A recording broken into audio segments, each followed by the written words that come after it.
Sur cette vidéo filmée depuis les domiciles d'un des résidents de Goma, mesdames et messieurs, vous comprendrez que la ville de Goma a été une nouvelle fois de plus la cible des attaques et des détonations, aussi bien en armes lourdes qu'en armes légères, ont été entendues dans la partie sud-ouest de la ville, mesdames et messieurs. Alors, qu'est-ce qui s'est exactement passé? On commence, n'est-ce pas, à recouper nos différentes sources et on commence à avoir quelques informations par rapport à ce qu'il s'est passé, mesdames et messieurs. Donc, on va en parler, mesdames et messieurs, dans les cadres de ce WAB décryptage sur WAB Info Télévision. Nous allons également revenir, n'est-ce pas, sur le week-end chargé, n'est-ce pas, dans l'arène politique congolaise, puisque les débats liés au changement de la Constitution a une nouvelle fois de plus, n'est-ce pas, intéressé plusieurs politiciens qui étaient en meeting et qui ont, n'est-ce pas, exprimé pour certains leur désir de voir les changements de la Constitution de la République démocratique du Congo aboutir et pour d'autres, n'est-ce pas, de ne pas du tout voir cette constitution être échangée, mesdames et messieurs. Alors, après s'être excusé publiquement, Bahati Lukwebo a été, n'est-ce pas, été reconduit à la tête de son parti, AFDC, par, n'est-ce pas, les différents membres de ces partis-là qui fait partie, n'est-ce pas, de... comment ça... C'est un peu compliqué. Le parti qui fait partie des partis qui fondent, n'est-ce pas, la coalition Union sacrée qui est au pouvoir en République démocratique du Congo. Donc, on va devoir également en parler dans les cadres de ce WAP décryptage qui connaît la participation de Faustin Mouyoua à la réalisation. Jeanine Toali et Thomas Zawadi nous supervisent, mesdames et messieurs. On vous dit encore une fois merci et surtout, n'hésitez pas à faire comme vous le faites souvent, c'est-à-dire nous envoyer vos différents points de vue tout en nous disant à partir d'où vous nous suivez et ça nous fera énormément du bien, mesdames et messieurs. Alors, je vous ai dit en liminaire qu'on va d'abord commencer par en savoir un peu plus sur ce qu'il s'est passé à Goma. Nous sommes là dans la nuit du dimanche 15 mars au lundi 16 mars dans la partie sud-ouest de la ville de Goma, plus exactement au quartier Keshero et Mugunga et au niveau des CCLK. Pour ceux qui habitent à Goma, ils savent très bien ces différents coins-là, ces coins qui sont dans la partie sud-ouest de la ville, mesdames et messieurs. Alors, à partir de minuit, il y a eu des détonations qui ont été entendues, aussi bien en armes lourdes qu'en armes légères, des détonations qui ont sémé la panique, n'est-ce pas, dans la ville de Goma. Et aujourd'hui, on commence à recouper nos différentes sources et on essaie un peu d'essayer de rassembler les éléments pour savoir exactement ce qu'il s'est passé, mesdames et messieurs. Alors, selon nos sources sur place, il s'agirait bien d'une incursion des éléments Ouazalendo qui seraient venus, n'est-ce pas, s'approvisionner, c'est-à-dire piller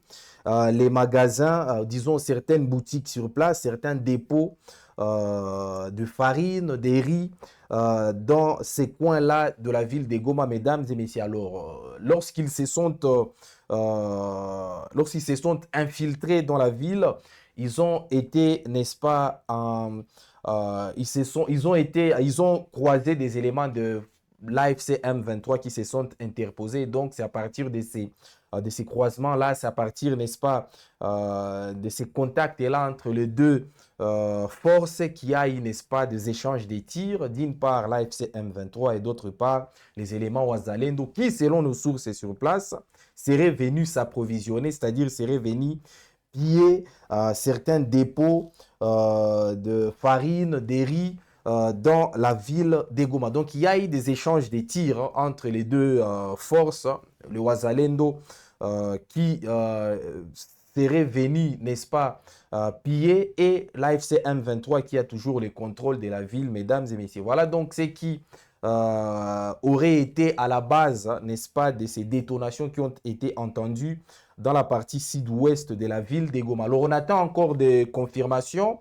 on attend également de communication, notamment la communication de l'AFC M23 qui s'est fait toujours attendre, mesdames et messieurs. Donc, jusque-là, il n'y a aucune source officielle qui a communiqué par rapport à ce qu'il s'est exactement passé. Mais les éléments ou les détails que nous venons de vous donner, mesdames et messieurs, viennent de nos sources sur place et de quelques recherches que nous avons essayé un peu de formuler par rapport, n'est-ce pas, à ces détonations qui ont été entendues dans la ville de Goma la nuit du dimanche 15 mars au lundi 16 mars, mesdames et messieurs. Alors, comme nous sommes en train de parler de cette incursion des éléments de Wazalendo, on ne peut pas, n'est-ce pas, ne pas parler de cette sortie médiatique, cette nouvelle sortie médiatique du destitué Willy Michiki, qui a tenu à faire une mise au point après avoir été destitué et radié par le Wazalendo, lui qui était, n'est-ce pas,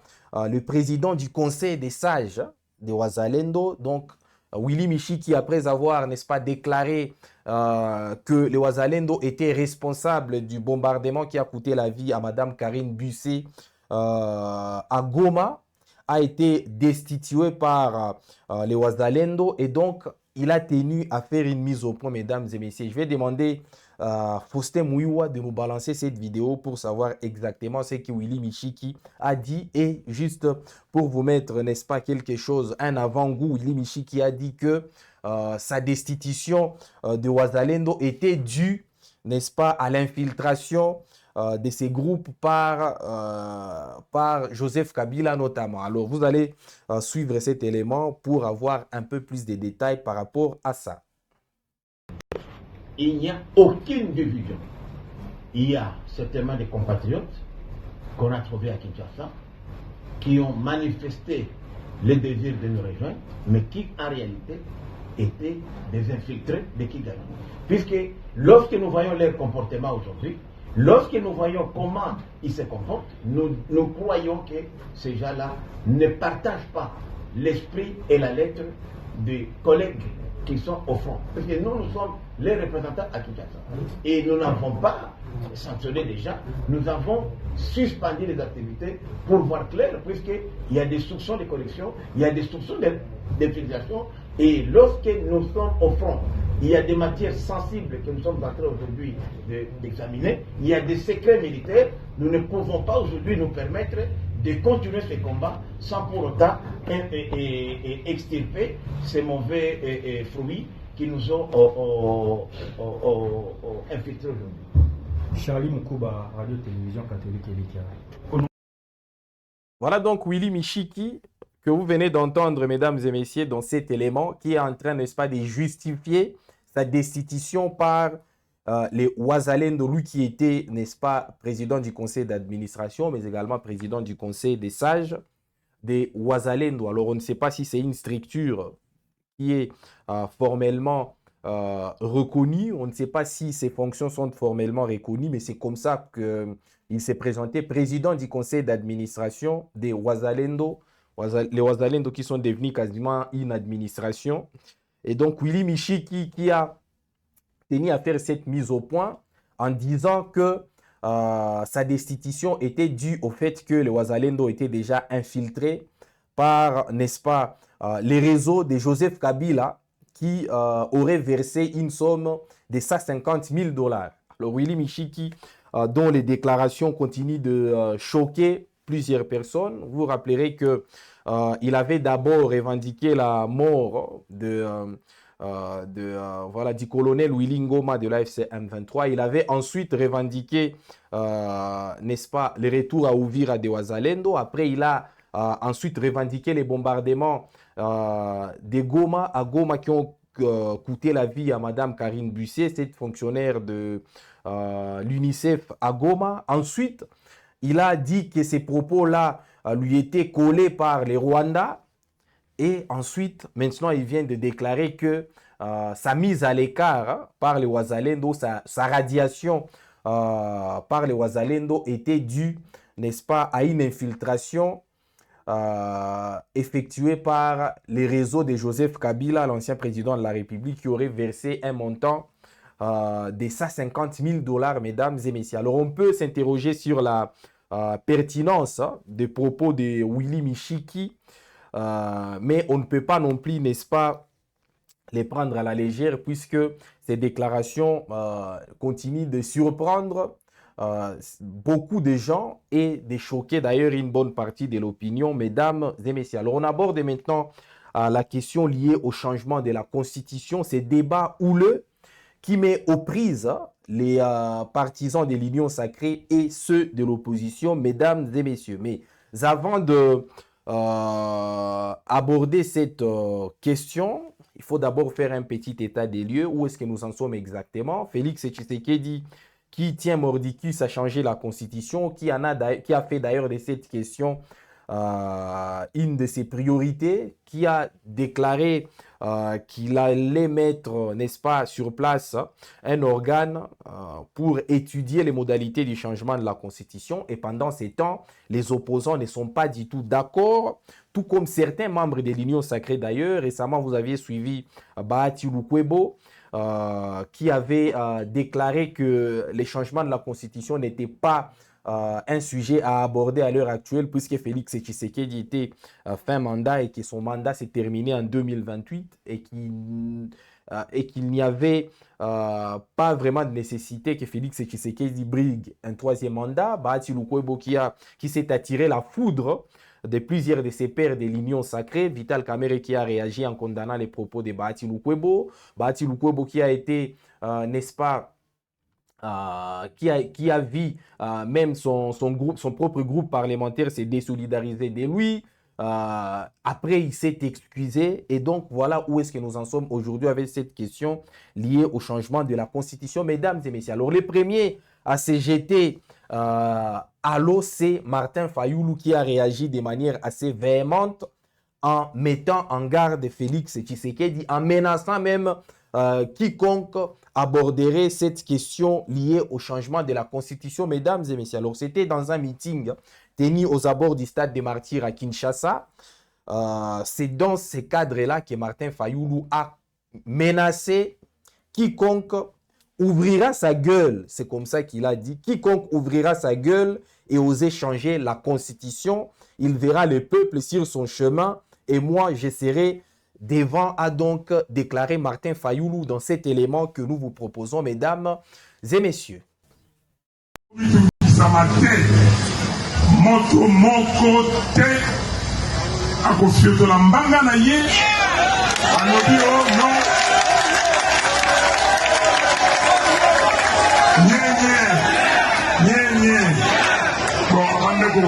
eza kotumbola te nalingi parce que eza masolo toza na anniversaire na toloba me nga nayokaka moto oyo azalaka kala pasteur na ngai te alobi boye deuxième mandat oui est-ce que boyoka yango deuxième mandat oui mais troisième alors namoni ndeko Félix Tshisekedi epai ezalaka ti boye azalaki nini alors akapesa maboko alakino tokosali obeti yango sikoyo nakosenga kaka na paster wana natinde ye maloba na mosika akende koyebisa ndeko Félix Tshisekedi que prédication na ye wana oyo asalaki ezali valable ti lelo toyokani bandeko na ngai bana ya mboka Congo bana eside bon anniversaire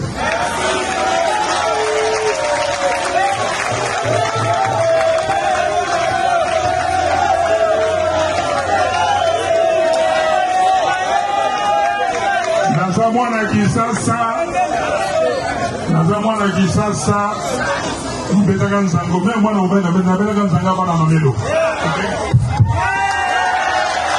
nabetaka hula nabetaka tilikoti nabetaka dada nabetaka kede nabetaka maika tofi tosa me eloko munene nayembaka na ndako nzambe yango omonaka biso elingaka kaka koyemba nzembo oyo rushero atikela biso.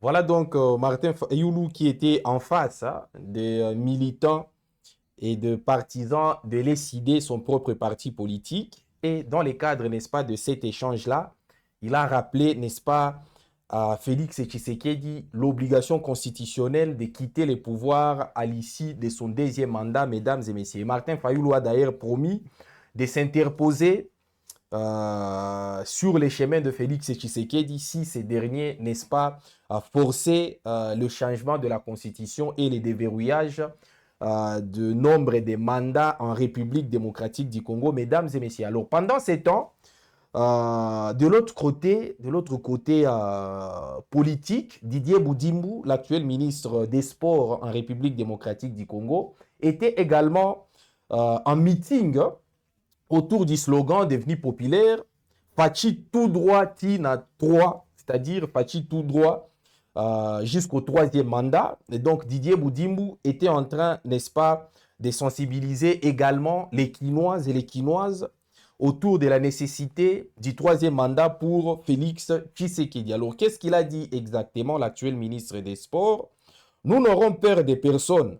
Avec la situation actuelle et les limites que nous constatons dans notre constitution, il faut la changer afin d'offrir un troisième mandat à Félix Tshisekedi pour qu'il termine la guerre qui a endeuillé notre pays pendant plus de 30 ans, a donc déclaré Didier Boudimbu, le ministre des Sports et Loisirs en République démocratique du Congo, mesdames et messieurs. Alors Didier Boudimbu qui fait partie de proches, des très proches d'ailleurs de Félix Tshisekedi et qui, n'est-ce pas, s'est inscrit dans cette campagne, n'est-ce pas, pour le troisième mandat de Félix Tshisekedi. Donc Didier Boudimbu qui exprime clairement que l'intention de changer la constitution, l'intention nourrie par les membres de l'IDPS, également de l'Union sacrée de changer la constitution, est d'abord motivée par les soucis de voir Félix Tshisekedi aller au-delà de son deuxième mandat. Alors, ce qui ne passe pas du tout aux oreilles des opposants qui ne veulent pas entendre parler, n'est-ce pas, du changement de la constitution. Donc, Didier Boudimbu qui dit qu'ils n'auront peur des personnes pour, n'est-ce pas, amener Félix Tshisekedi au troisième mandat. Alors, ces déclarations choquent vraiment plusieurs personnes qui trouvent en ça, n'est-ce pas, une certaine irresponsabilité politique et une tentative, n'est-ce pas, de plonger les pays dans les chaos, mesdames et messieurs. Alors, Didier Boudimbu a été soutenu à demi-mot par Christian Bosembe, le président d'ICESAC, également, qui était des passages, n'est-ce pas, chez nos confrères de Top Congo FM et qui a fait une déclaration philosophique, mais qui laisse, n'est-ce pas, entendre également sa position par rapport à la question liée au changement de la Constitution. Christian Bosembe, président d'une institution citoyenne qui a pris quand même position en faveur du changement de la Constitution et qui a déclaré que ces changements pouvaient ou ne pas arriver avec Félix Tshisekedi, mais que c'était vraiment une urgence. Je vais devoir vous montrer également cette vidéo de Christian Bosembe où il est en train de parler, n'est-ce pas, de la nécessité du changement de la Constitution. Et là, ils ont rappelé le changement. Et là, tout le monde les a rappelé l'évolution. D'une manière ou d'une autre. Et je vous avais dit une fois ici, Constitution Oyo, il faut finir par être changé. Même pas avec l'actuel président, mais en tout cas, ça finira par être changé. Et je peux vous assurer que le véritable débat n'est pas de changer la Constitution ou de ne pas la changer. La véritable question est quel est le modèle politique qui nous convient? C'est ça la grande question. C'est quoi le modèle politique? C'est quoi le régime politique qui nous convient? Quand je suis le prof Kalouba, quand je suis le prof Sambo, le prof Bouchab, tous ces grands professeurs, le professeur Jacques Njoli, André Mbata, quand vous les suivez, au moment où converger plus ou moins dans l'idée régime présidentiel. Plus ou moins. Même le professeur Bakandeja. Bangonyo se converger na wana. Na beaucoup tangelo Kelsen, tout ça. Je parle pas des étrangers. Je parle des Congolais. Et il y en a beaucoup. Qui pensent qu'il faut qu'il y ait peut-être un régime présidentiel au professeur Jacques Njula Lobara contrôlé avec une liberté à justice, ainsi de suite. Et chacun a son point de vue sur la question. Mais maintenant, le mal, c'est maintenant que tout comme à un niveau, il y a que, tu vas réfléchir les sous-têtes. Ce qu'on réfléchir, c'est qu'on a monté à côté. Mboka o et kabula étiquette à tout moment. Et d'abord, il y a une musikate.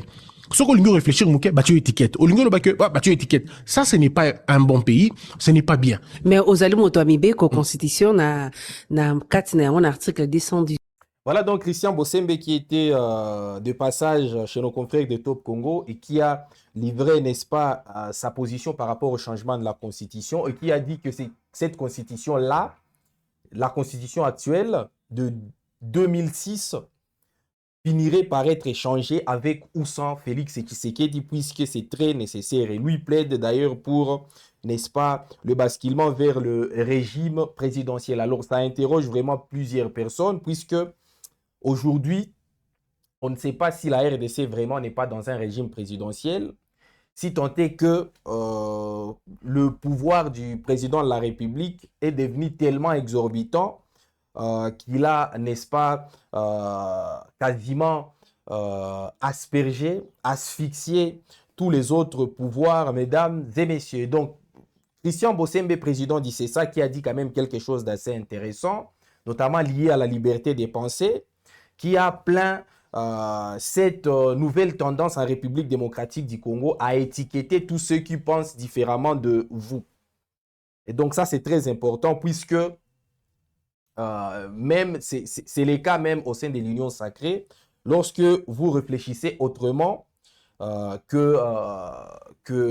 que les gens de l'Union sacrée, vous êtes tout de suite étiquetés soit d'étrangers, soit des rebelles, soit également d'ennemis de la nation, mesdames et messieurs. Donc, il y a vraiment beaucoup d'enseignements à tirer de ces propos de Christian Bossembe qui sont certes brefs, mais assortis, n'est-ce pas, de beaucoup de leçons, mesdames et messieurs. Alors, l'autre opposant farouche à Félix Tshisekedi, qui milite à partir de Kinshasa, qui est l'un des rares à n'avoir pas, n'est-ce pas, pris la fuite, hein, c'est Deli Sesanga également, qui a sensibilisé ses partisans, les partisans de son parti en vol, contre les changements de la Constitution et par ricochet contre le troisième mandat de Félix Tshisekedi. Je vais demander également à Faustin Mouyoua de nous illustrer cette vidéo de Deli Sesanga où il est en train, n'est-ce pas, de sensibiliser ses pairs du parti en vol contre le troisième mandat du président Félix Tshisekedi. Mesdames et messieurs, suivez cet élément puis on revient après.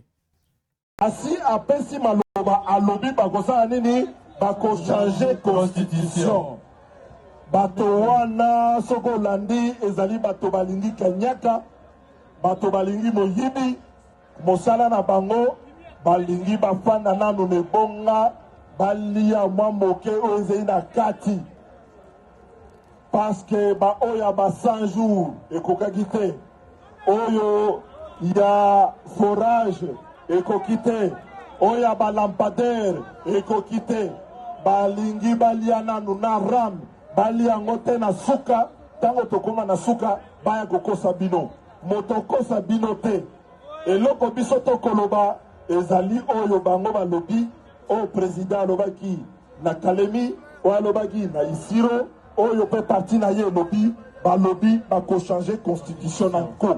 Est-ce que bino bokondima yango? Bokondima yango? Yango nayebisi bino boye lokola bandeko balobaki awa mot d'ordre ezali ya kozela te soki batie kaka point balingi babanda kochange constitution bakoti na makambo na bango ya constitution ya commission biso baso tokosala nini biso baso tokosala nini na balabala napesi bino merci mpona bolandi. Deli Sesanga qui menace donc d'investir les rues si le clan Félix Tshisekedi insiste avec, n'est-ce pas, le débat autour du changement de la Constitution, mesdames et messieurs. Donc Deli Sesanga également menace d'envoyer ses partisans dans la rue ou dans les rues de la RDC si le débat autour de la Constitution continue, n'est-ce pas, d'être nourri par le clan Félix Tshisekedi. Alors, mesdames et messieurs, on va finir par Bahati Lukwebo, qui a vraiment passé une semaine très difficile. Bahati Lukwebo qui, dans un premier temps, avait, n'est-ce pas, avait exprimé son désaccord par rapport au troisième mandat de Félix Tshisekedi. Et par rapport d'ailleurs au changement de la constitution, Bahati Lukwebo, qui fait partie, n'est-ce pas, du présidium de l'Union sacrée, après ces déclarations-là, il s'était attiré la foudre de ses pairs de l'Union sacrée. Vital Kamerhe avait condamné ses propos, qu'il avait d'ailleurs jugé irresponsables. Beaucoup de membres de l'IDPS avaient appelé, n'est-ce pas, à la destitution de Bahati Lukwebo, qui est deuxième vice-président du Sénat. D'ailleurs, certains membres de l'AFDC, son propre parti, avaient appelé, n'est-ce pas, à sa destitution, et Bahati Lukwebo qui s'est quand même racheté. C'était lors du congrès organisé par l'AFDC dimanche dernier. Bahati Lukwebo qui a été relis à la tête, qui a été, confirmé à la tête de l'AFDC, mesdames et messieurs. Alors, je vais vous laisser suivre les speeches de Bahati Lukwebo qui était en train de s'adresser aux membres de l'AFDC et qui était en train, n'est-ce pas, de les remercier pour en avoir une nouvelle fois de plus fait le président ou disons l'autorité morale de ces partis vastes, ces partis qui a vraiment une influence, une grande influence en République démocratique du Congo. Mesdames et messieurs, suivez Bahati Lukwebo, puis on revient après. Je vous remercie de votre active participation à nos travaux du 4e congrès de l'AFDC. J'ai noté l'esprit démocratique, le débat contradictoire dans le chef des participants. À l'issue de ces débats et échanges, nous avons adopté des résolutions qui concernent la vie de notre parti politique. Je dois sincèrement vous remercier pour la confiance que vous venez de placer une fois de plus à ma modeste personne en me reconduisant au poste de président national statutaire et autorité morale de notre parti AFDC, Alliance des forces démocratiques du Congo. Je voudrais également vous remercier pour le sacrifice consenti pour que vous puissiez être tous là, toutes les provinces, toutes les fédérations de l'extérieur, ainsi que les responsables de toutes les composantes et de toutes les structures de notre parti AFDC. Je voudrais à cette même occasion vous dire que je ne vous décevrai pas, je continuerai à servir le parti, je continuerai à servir l'Union sacrée de la nation, je resterai toujours derrière le chef de l'État, son Excellence Félix Antoine Tshisekedi. Je continuerai à servir le peuple congolais pour que nous puissions briser le paradoxe d'un pays immensément doté de ressources naturelles, mais dont le peuple croupit dans des difficultés énormes. Et donc nous allons ensemble nous battre pour transformer la société congolaise, et c'est l'un des objectifs qui sont consignés dans notre projet de société. Ceci étant, il ne me reste qu'à vous souhaiter à chacune et à chacun un bon retour dans vos fiefs respectifs, que le bon Dieu vous protège, que rien de mal ne vous arrive. Transmettez nos salutations à vos familles respectives ainsi qu'à tous les camarades que vous dirigez. Je vous remercie.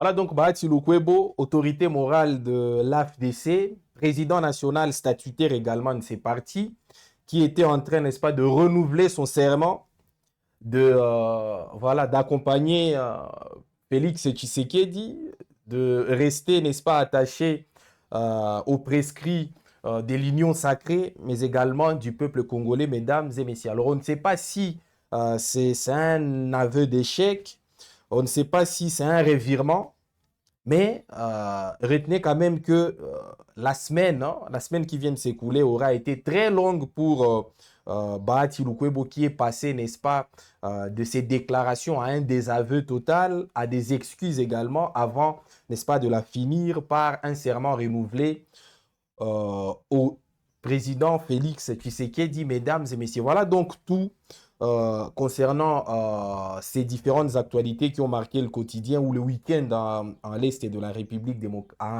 démocratique du Congo, pardon. On vous a parlé, n'est-ce pas, de la situation à Goma et du fait que finalement, de par les éléments dont nous disposons et que nous ne cessons, n'est-ce pas, de réunir, il s'agirait d'une attaque de Ouazalendo qui serait venu en ville pour s'approvisionner, pour piller également de certaines boutiques et qui ont été, n'est-ce pas, qui ont été repoussées par le M23. Et donc, c'est la raison des détonations qu'il y a eu lieu dans la ville de Goma, dans sa partie sud-ouest, les dimanches soir. Mesdames et messieurs, on a parlé également du débat autour du changement de la Constitution, débat qui a, n'est-ce pas, alimenté une nouvelle fois de plus ce week-end en politique en République démocratique du Congo, les désaccords des opposants, la menace même des opposants, et puis le soutien d'autres des membres, n'est-ce pas, de l'Union sacrée. Mesdames et messieurs, merci de nous avoir suivis, merci à Faustin Mouyoua de nous avoir réalisé. N'hésitez pas toujours à rester attaché sur Web Info, notamment en maintenant la touche, en cliquant sur la touche des notifications pour ne rien rater, n'est-ce pas, de prochaines productions, toujours avec le même plaisir sur Web Info Télévision, votre chaîne préférée.